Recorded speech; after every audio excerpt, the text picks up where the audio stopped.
Facing my own pancreatic cancer, I've read a few books recently recommended by friends who are lovingly trying to comfort me.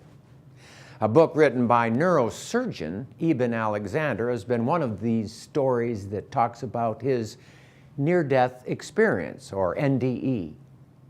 Alexander developed bacterial meningitis and during a 7-day coma experienced an NDE like many others, but very explicit. He found himself drawn to a warm light while sensing tremendous reassuring comfort. A former skeptic of these stories, he has become a fervent advocate that these experiences, the NDE, are evidence for our connection to all living things, to heaven, and to God. His final chapters discuss how inadequate science is in explaining consciousness and suggests that each of us is more than our physical body. Throughout the ages, some of the greatest minds in the universe have addressed the question, what is consciousness? From what source does our awareness come? Where does God fit into that question? Alexander states that the greatest clue to the reality of the spiritual realm is the profound mystery of our conscious existence.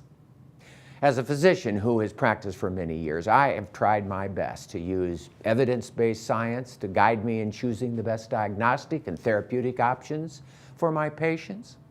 I define medical science as a search for truth using double-blinded studies that avoid the placebo effect and preconceived biases. As science advances, we are continuously improving what we can do for people. For example, we can now cure certain cancers that 20 years ago would have killed all those affected.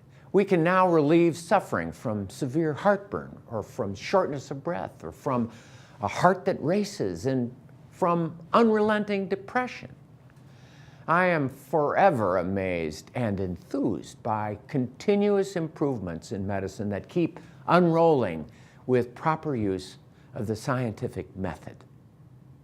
However, with all that method, science has not been able to answer the consciousness question, the spiritual connectedness we can feel toward each other, the question about life after death, and the love and acceptance that many of us sense coming from God or another higher power.